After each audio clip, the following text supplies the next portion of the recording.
Bem, então a questãozinha 11, tá? Já faz parte da aula 4, beleza? Só para orientar um pouquinho aí, facilitar a minha vida na hora de postar na plataforma de vocês, ok? Então essa daqui foi a última, né? Da aula 3. Consegui mandar uma informação do litoral do Brasil até lá na região amazônica. E isso só é possível graças à atmosfera. Ela consegue refletir, letra A, ela consegue refletir a informação que é emitida do litoral até lá. Então, como ela bate na atmosfera e reflete, ela consegue chegar na região amazônica, que seria, né, um extremo aí. Beleza? Beleza, valeu. Aí ficou agora a questãozinha 11, que está aqui. Beleza? Bem, vamos lá então. Questãozinha 11. O efeito, não sei se eu vou falar a pronúncia correta, efeito Tyndall, é um efeito óptico de turbidez provocado pelas partículas de uma dispersão coloidal. Tem umas questões que, se você não tiver paciência de até o final, na hora você acha que é até química, cara. Na hora que eu estou selecionando as questões. Bem, foi observado pela primeira vez por Michael Faraday em 1857 e posteriormente investigado pelo físico John. Esse efeito é o que torna possível, por exemplo, observar partículas de poeira suspensas no ar por meio de uma réstia de luz, um pequeno feixe de luz. Observar gotículas de água que formam a neblina por meio do farol do carro, ou ainda observar o feixe luminoso de uma lanterna por meio de um recipiente contendo gelatina, né? Ó, que isso. E beleza. Ao passar por um meio contendo partículas dispersas, um feixe de luz sofre o efeito. Devido a que? Bem, tem uma coisinha que a gente vê muito errada em filme, né? O cara vai roubar o banco, aí ele chega lá, né? Esse é o filme mais antigo. O laser tá passando lá. Esse laser, você só vai conseguir enxergar um laser, um feixe de laser, né? Se você pegar e jogar um aerosol, um desodorante na região que esse laser está, tá? Aí, se você jogar, no tempo que eu comecei a explicar física, tá? Até na faculdade ainda, eu usava quadro de giz, eu levava o laser e pegava o pó de giz e jogava na onde o giz, onde o laser estava passando ali. Que eu, qual que era a ideia? A ideia era justamente esse efeito. Você colocar naquela região aqui, ali, partículas que são capazes de refletir refletir a luz. Então, se você não tiver partículas ali, uma fumaça, criar uma fumaça, no caso da neblina, gotículas de água, alguma coisa que seja capaz de refratar ou refletir o laser, né? Porque só as moléculas de oxigênio, só as moléculas de ar não são suficientes, né? Para refletir o laser, torto pra caramba, desculpa, e ele chegar até você, tá? Então isso só acontece se tiver partículas em suspensão, tá? Então, beleza, vamos lá. Letra A. Absorção. O que se absorve a luz, eu não vou enxergar, não vai chegar nos meus olhos. As partículas não podem absorver, né? Senão eu ia ver o quê? As partículas absorveram, Carlos. Beleza. As partículas estavam aqui na frente, né? Então tá, se elas absorveram, não tem laser depois delas. Então eu estou enxergando o laser sendo interrompido, do nada. Porque alguma coisa absorveu o laser. Não é o caso, beleza? B. A interferência do feixe de luz. Em nenhum momento falaram sobre a intensidade aumentar, caso fosse uma interferência construtiva, a intensidade da luz diminuir, caso fosse uma interferência destrutiva. Ninguém fez nenhuma menção a esse tipo de influência na mudança, na interferência, tá? Na interferência de luz aqui, ok? Beleza. Demorou aí, né, Raul? Perdão. Transmissão do feixe de luz nesse meio. Transmissão? Bem, ele já estava sendo transmitido antes, tá? Já estava sendo transmitido antes já. Então não faz muito sentido essa alternativa aqui. D. Polarização. Ou coisa que aparece no Enem é a palavrinha polarização, tá? Polarização de forma grosseira lembra muito o óculos escuro de qualidade, que de fato filtra, né? Vamos imaginar que tem uma lente de óculos aqui, né? Ela, né? Aí meu óculos vai pro outro lado, lá faz de conta. Quando a luz vem em todas as direções. Aí a lente, ela barra uma parte. Então, uma parte da luz vai passar pro o olho vai estar aqui embaixo, beleza? Seu olho, seu olho vai estar aqui, ó, beleza? Um olhinho amarelo aqui. E a outra parte vai embora. Então, dependendo da polarização da luz, uma parte vai. Como? O que é isso, cara? É porque a luz tá oscilando em todas as direções, né? Ela está vibrando em todas as direções. Aí o óculos vai lá e barra, vamos supor, as verticais, as componentes verticais. Aí só passa as componentes horizontais, né? Como se fosse isso, né? Como se eu pegasse só uma direção da luz para diminuir a quantidade de luz que entra. Isso é o óculos de qualidade, porque a pupila vai fechar, né? Mas enfim. Então esse processo aqui de polarização, as lentes de óculos escuros são polarizadas, ou seja, deixam passar apenas uma direção da luz, né? Esse termo aparece demais, né? E como ele existe em óptica, então é bom explicar direitinho o que, que é, tá? E letra E de que só pode ser ela, né? Que foi a que sobrou. Ao espalhamento do feixe de luz desse meio. Nesse meio de partículas, seja gotículas de água, seja partículas de poeira, né? Seja água ou poeira, esse meio, né? Eu só enxergo o laser porque esse meio está espalhando a luz em todas as direções. Então, meu olho aqui na frente vai enxergar, né? O observadorzinho aqui vai enxergar. Porque como que eu enxergo? Tem filme que é descarado, né? O laser está passando lá na frente, como é que eu enxergo ele se ele não chega no meu olho, né? Então, quando eu jogo uma poeira lá, vem alguns fragmentos, mas é pouca coisa, tá, gente? Não é o suficiente para cegar, não, tá? Eu lembro quando eu estava fazendo graduação, entrei no laboratório de óptica, um estudante de física tinha acabado de ficar cego. Ele foi enxergar literalmente o laser, né? Parar o olhão aqui na frente do laser para ver o laser, né? Aí a intensidade é absurda, queima a retina mesmo, né? Ele ficou cego de um dos olhos. Beleza, então aqui é uma pequena parcela, bem leve, que espalha, né? Ela não vira todo mundo bonitinho pro seu olho, senão concentraria. Não, espalha, aí você consegue perceber que está passando um laser ali, beleza? Então, letra E. Tudo tranquilo, galera? Confirma aí para não ficar só, achando que estou só. Tranquilo, Carlos. Beleza, obrigadão. Bel vai me salvando aí. Bem, então a 11 é isso aí, espalhamento. Não deixou de falar de reflexão. Eles insistem nesses conceitos fundamentais, fundamentais, tá? De óptica e ondas, tá? Se tem um pessoal que gosta desse assunto aí, é o Enem, beleza? É o Enem. Bem, deixa eu tirar essa coisa daqui que tá me atrapalhando. Beleza. Então, mais uma questãozinha meio que teórica aí, tá? Ah, tá. É uma questão que eu achei interessante, cara.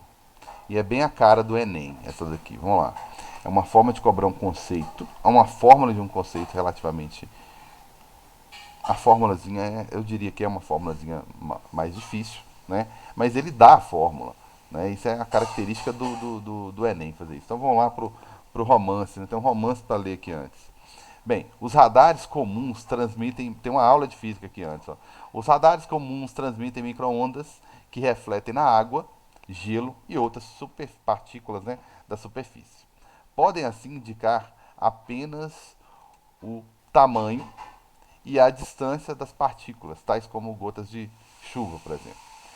O radar Doppler, além disso, é capaz de registrar a velocidade e a direção na qual as partículas se movimentam, fornecendo um quadro de fluxo de ventos em direções em diferentes elevações. Perdão, eu distraí com outra informação aqui.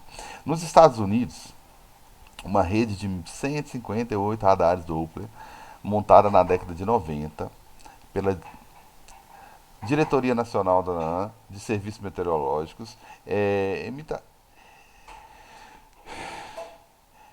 emite alertas, né, sobre situações do tempo potencialmente perigosas. É característico dos Estados Unidos isso, né? Tem lugar que, se você não der um alerta, vem um vendaval e destrói todo mundo, né? O pulso da onda do radar ao emitir, ao atingir as gotas de água, ele está tentando identificar com esse radar Doppler a presença de uma aproximação de alguma tempestade, né, algum tornado, alguma coisa assim. Então, o pulso da onda do radar, ao atingir a gota d'água, devolve uma pequena parte de sua energia numa onda de retorno, reflete uma parte, né, que chega ao disco do radar antes que ele emita a próxima onda, para tentar descobrir qual que é a distância, meio que o conceito de eco, né? Emite um som, ele bate na tempestade, uma parte reflete, né? Que ele fala que uma parte da energia volta. Então esses radares, eles transmitem entre 860 a 1.300 pulsos por segundo, né? Ótimo, beleza. Então tem um pulso espera o outro, então tem uma precisão gigantesca. Beleza. Vamos aos dados. Agora começam os dados. Na frequência de 3 milhões, 3 megahertz, ok? 3 milhões. 3 milhões, não, não. Então tá. No radar Doppler, a diferença entre as frequências emitidas e recebidas pelo radar é dada pela seguinte. Ele está cobrando, eu sei que o radar chama Doppler, mas ele está cobrando o efeito Doppler. O efeito Doppler, de forma bem teórica, só para lembrar o que é aí, é quando eu percebo que tem uma pessoa aproximando, né, do meu ouvido ali no corredor, pelo barulho da caminhada ali, né, se for um salto, eu sei que a pessoa está aproximando. Vai passar na rua uma ambulância, eu sei a hora que a ambulância está aproximando, com a sirene ligada, eu sei a hora que ela está aproximando, passando por mim, eu sei a hora que ela está indo embora. Então, essa distorção na frequência, eu consigo perceber quando que alguém está aproximando, aquele som está aproximando e quando que ele está afastando, é dado pelo efeito Doppler. E ele deu a fórmula aqui, ó. A variação da frequência, que é essa percepção que eu tenho, que o carro está aproximando e afastando, é graças a essa variação na frequência, tá? Ela é dada por, aí ele colocou aqui, duas vezes a velocidade relativa, esse U, nem colocou U aqui, vou colocar V, dividido pelo Czinho, que é a velocidade da luz, fecha parêntese, vezes o F0. F0 é a frequência real. Se a ambulância estiver parada e você também do lado dela, você vai reconhecer a frequência real. Se ela está movimentando, você vai perceber essa variação aqui, ó, né? Essa variação aqui. Beleza. Então tá aí a fórmula onde o R é a velocidade relativa entre você e a ambulância, por exemplo, né?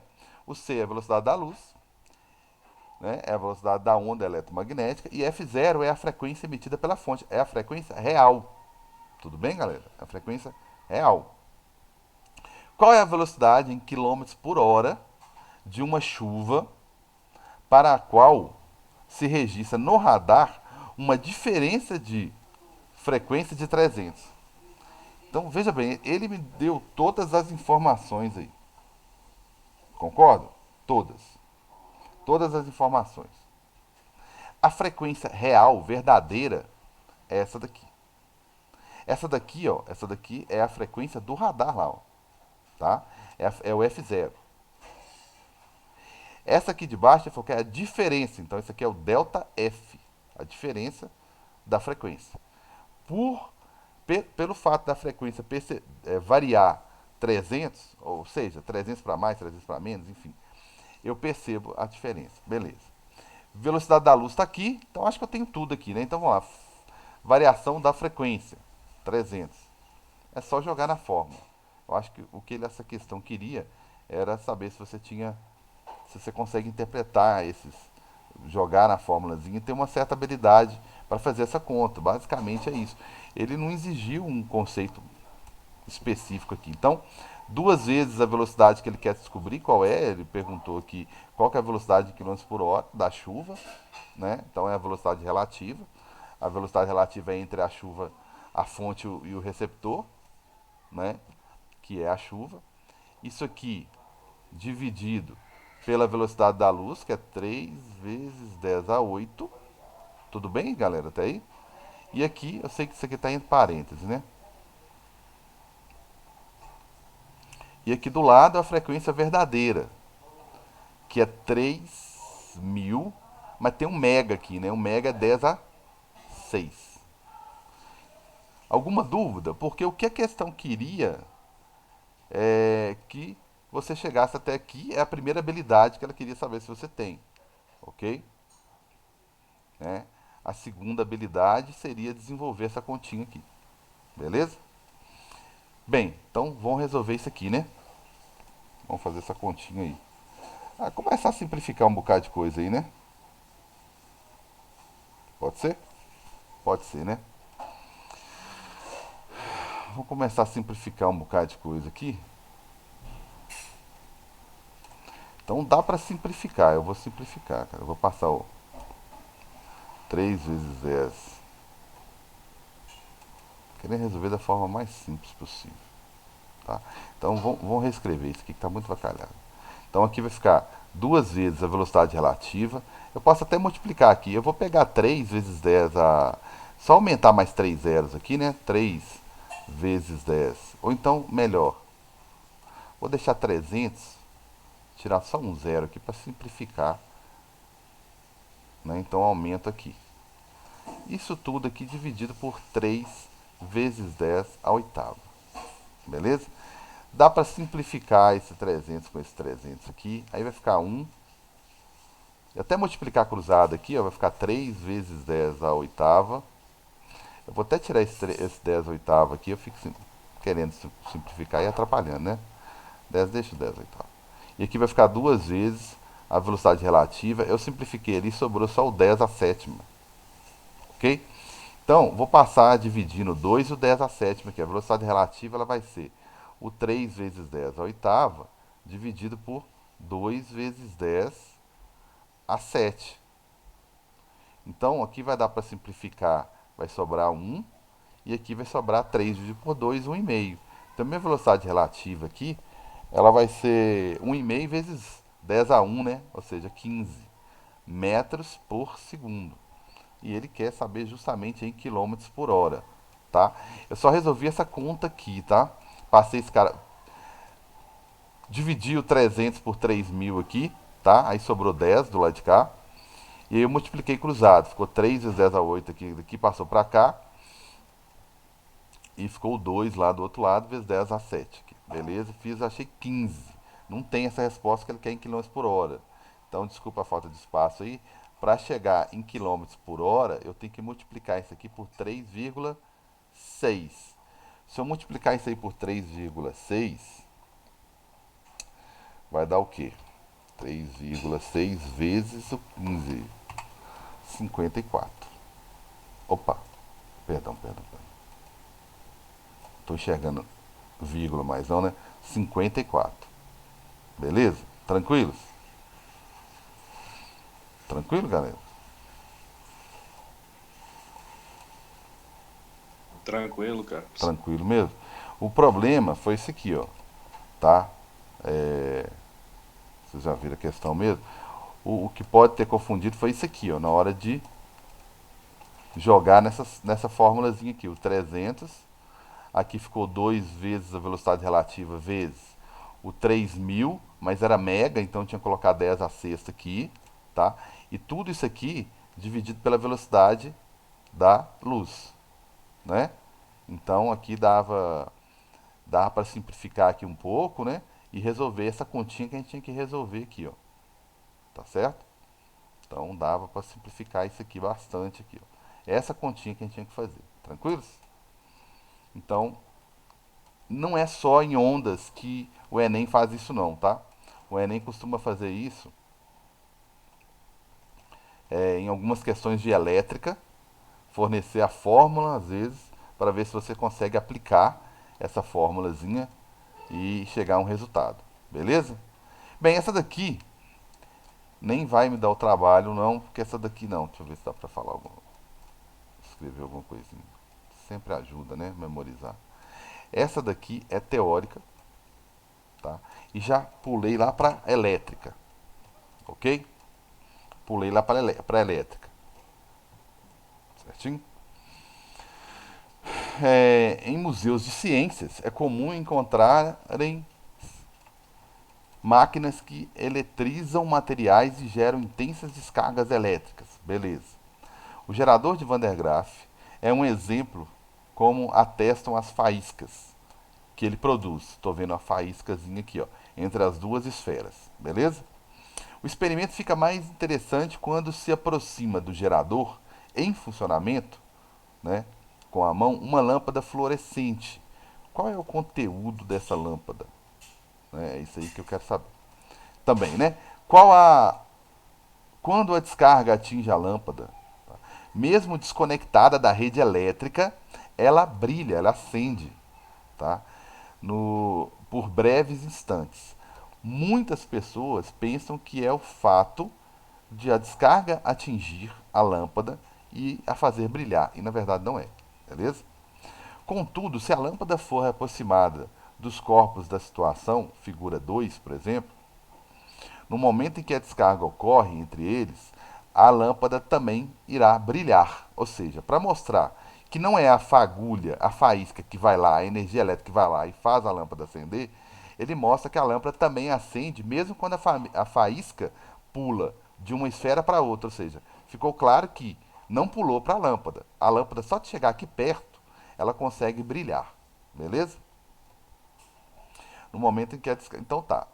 É, A grandeza física associada ao brilho instantâneo da lâmpada fluorescente, ok?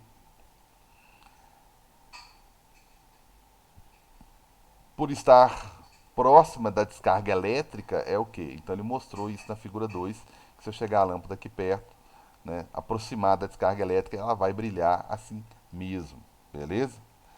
Qual grandeza está relacionada? Bem, se não é a própria descarga que está pulando, a própria faísca que está pulando na lâmpada, basta a lâmpada ficar próxima a essa região, né? Então a grandeza física, né, aí mencionada é quem? Carga elétrica?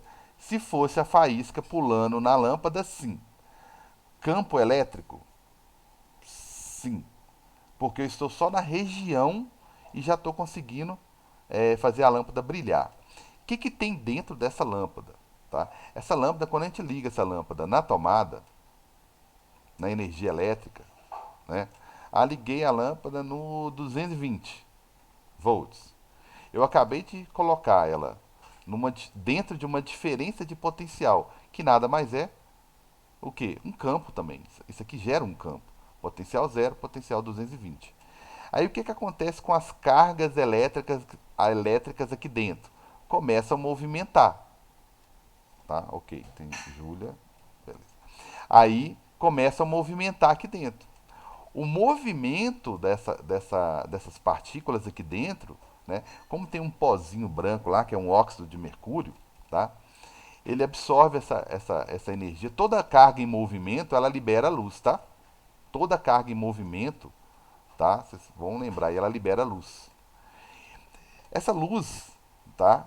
É a luz que o óxido, aquele pozinho branco que tem na lâmpada, vai absorver e reemitir. Nós, na verdade, enxergamos a luz que é reemitida pelo óxido de mercúrio. Tá? Mercúrio, tá? Se eu falei outra coisa, perdão. Mercúrio. Então, resumindo a história, graças ao campo elétrico, essa diferença de potencial aqui, que é gerado o quê? Um movimento dentro da lâmpada. Né? E basta você estar perto de um campo, de uma diferença de potencial. Cargas em movimento automaticamente geram luz. Tá certo? Então por isso que eu sei que é a presença do campo que faz essa movimentação, tá? Então carga elétrica não, porque eu não tomei o choque. Corrente elétrica, o que é corrente elétrica? Cargas em movimento, então é a mesma coisa que a letra A. Capacitância elétrica. Ninguém falou de capacidade em armazenar elétrons aqui, beleza? condutividade elétrica. Essa coisinha aqui, ó, veio para tentar te pegar o seguinte. Olha, casa, a faísca aqui, ó. Uma esfera, como é que a faísca pulou de uma esfera para outra? Porque o ar passou a ser condutor, né? A diferença de potencial, a diferença de energia era tão grande que o ar não resistiu e ionizou e permitiu a passagem de corrente, tá? Mas não tem nada a ver com o fato da lâmpada ter acendido. A condutividade está relacionada com corrente e com carga. Então, também não é. Só pode ser letra B de bola, campo elétrico. Beleza? Algum comentário? Alguma dúvida? Alguma reivindicação? Né? Então, o que aconteceu aqui? Ele fala aqui no texto que basta colocar próximo, basta aproximar. Então, quando ele fala que basta aproximar, né, no momento da descarga, e a gente vê claramente que a descarga é entre uma esfera e outra, a gente elimina tudo que está relacionado com movimento de cargas, tá? Então eu fiquei entre capacitância elétrica, né, e campo elétrico. Beleza? Tranquilos?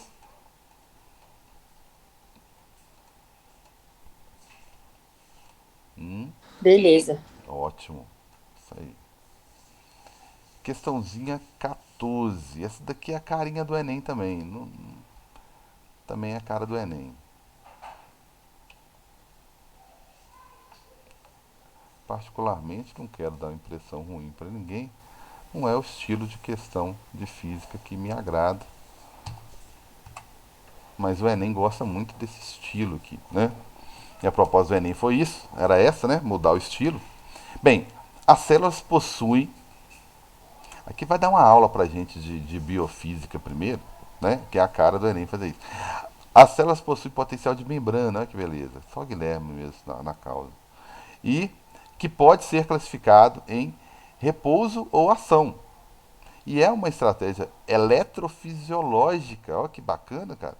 Eletrofisiológica interessante e simples do ponto de vista físico. Não, entende mais essa fisiologia, não? Essa característica eletrofisiológica está presente na figura a seguir, que mostra um potencial de ação disparado por uma célula que compõe as fibras de Purg, responsáveis por conduzir os impulsos elétricos, já está melhorando, já está entrando na física, para o tecido cardíaco, possibilitando assim a contração cardíaca. O problema de choque, gente, é esse. Nós já temos um impulso, uma corrente natural que é bem baixa, que possibilita a contração da musculatura cardíaca, né? Observa que existe 4 fases envolvidas nesse potencial de ação, sendo denominadas fases 0, 1, 2 e 3, como está representado no gráfico aqui. O potencial de repouso dessa célula é de menos 100 milímetros, perdão, milivolts, 100 milivolts. Gente, eu estou falando de 100 milivolts. Na verdade, eu estou falando de 0,1 volts. Imagina o estrago que 220 volts faz uma pessoa, ou 110, né? Beleza. Então, o potencial de repouso dessa célula é menos. Isso aí.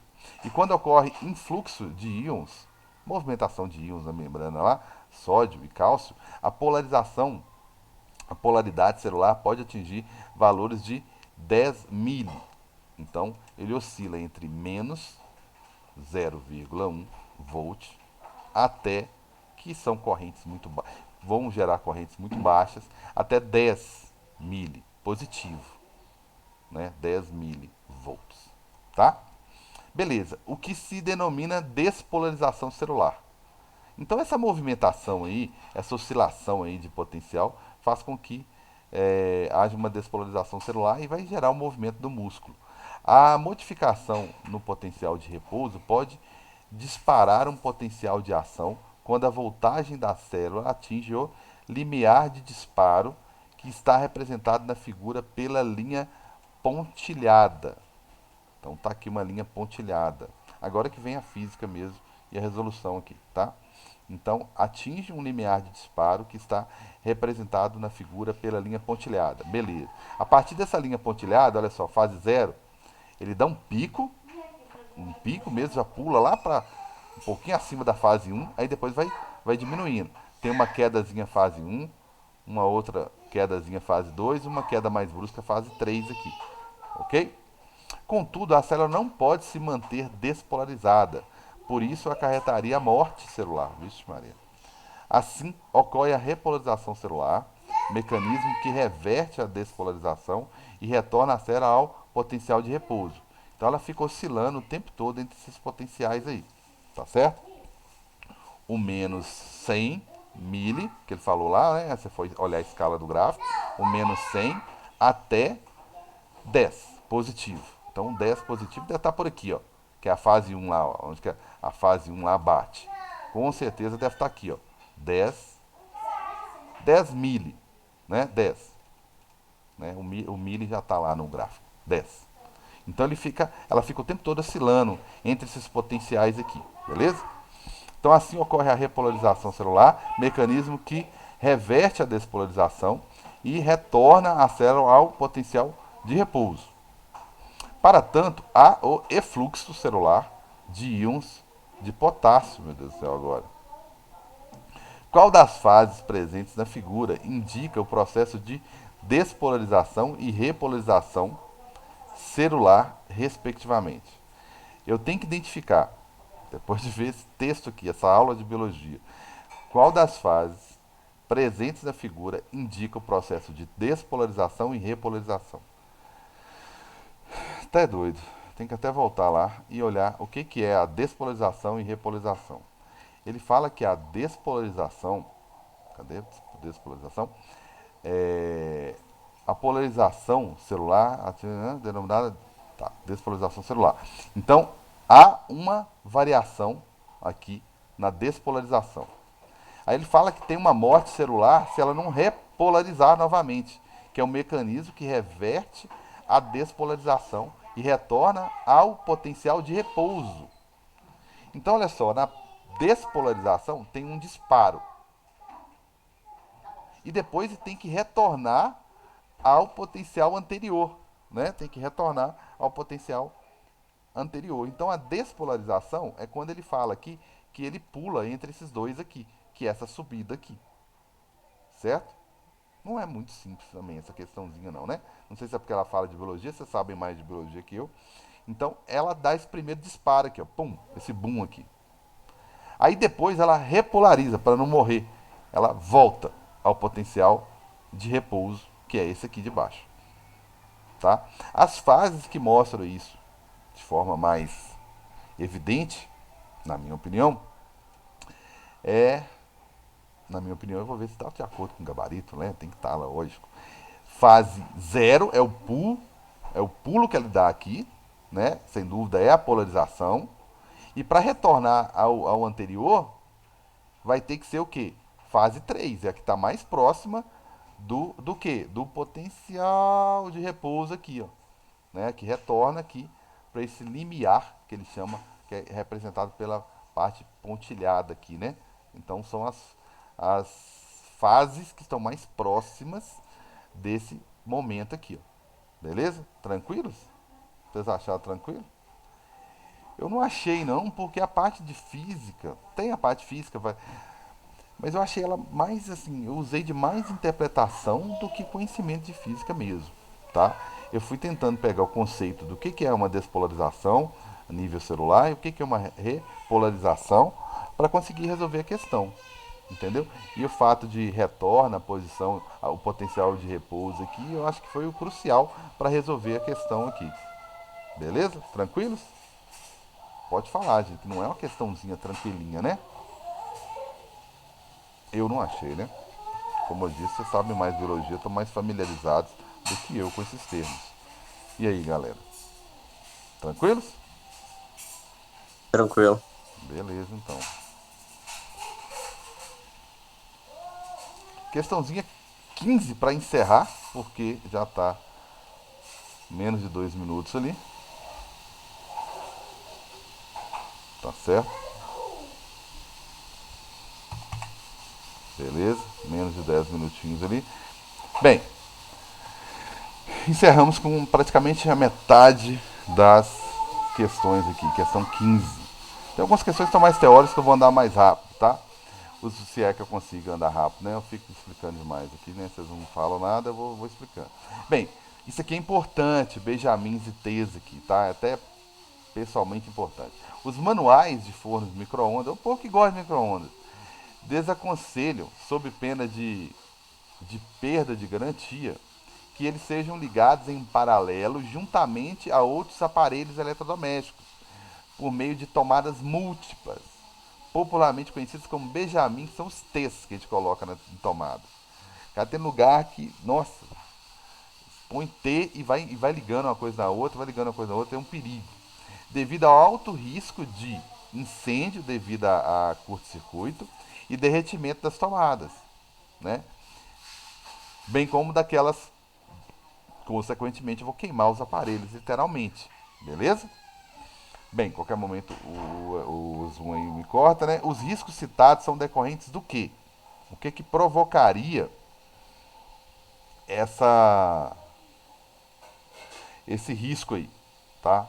Então, vamos lá, né? Letra A. Resistividade da conexão, que diminui. Resistividade é a segunda lei lá, né? Rho, que é o material, comprimento sobre área. Ok? Resistência, resistividade, comprimento do fio, área, diâmetro do fio. Beleza? Está relacionado, é a área, eu sei. Está relacionado com o diâmetro do fio. Beleza, então resistividade da conexão. Resistividade faz menção ao material utilizado, galera. Tá? Em nenhum momento fala que é o material. Talvez se fosse usado um material melhor. Né? Não é isso que está dificultando. O problema do T, né? Você pegar o T e colocar lá na sua tomada, ok? O problema de fazer isso, você está tentando fazer 110, não, deixa eu fazer minha campanha aqui para 220, 220 volts, e aí você está querendo ligar uma tomada aqui e usados como se fosse 220, lógico. Colocar outra coisa ligada aqui e achar que está tendo um outro 220.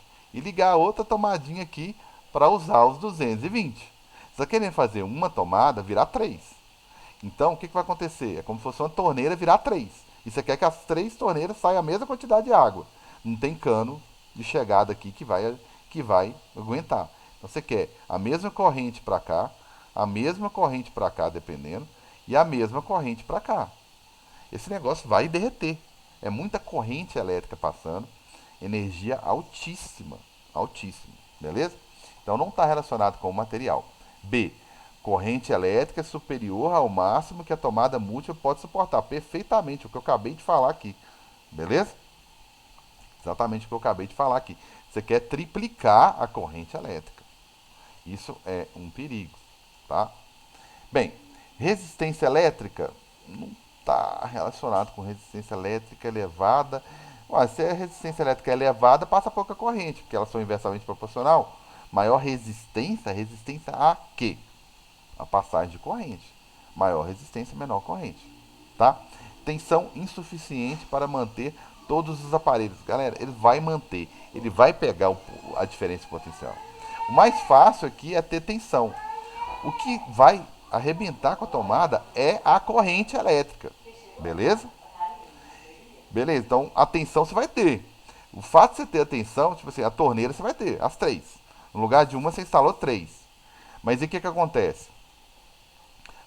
Acontece que quando a água tiver que sair aqui, você quer que a água saia 3 vezes maior. Corrente elétrica. Beleza? Nós estamos falando de corrente elétrica. A tensão vai ser suficiente, sim. Tá? Vai ser suficiente, sim. O problema vai ser a corrente que vai passar. E a letra E, intensidade do campo elétrico elevada por causa, né, que causa o rompimento da rigidez dielétrica. Gente, sabe aquela questão que nós resolvemos lá da fagulha, da faísca que pulou de uma esfera para outra? Teve uma fagulhazinha aqui, uma descarga elétrica aqui, como se fosse um relâmpago, né? Um raio, né? Um raio, relâmpago é a luz, trovão é o barulho, né? Como se fosse uma descarga elétrica, né? Aquilo lá tem a ver com campo elétrico, representada pela letrinha E. Campo elétrico. É de campo elétrico, beleza? Isso aqui não tem a ver com isso não, não está saindo faísca aqui. Vai só derreter e pegar fogo, tá? Então é a letra B de corrente elétrica, tá? O Enem também gosta muito desse assunto aqui, tá? Então isso aqui é até um assunto de utilidade pública, né? Você usar T é um perigo, não se usa mais, você não vê nenhum eletricista fazendo isso mais, tá? Porque é perigoso, beleza? Tranquilos? Questãozinha 15. Bem, não quer dizer que eu coloquei as 15 primeiras questões as mais difíceis não, tá?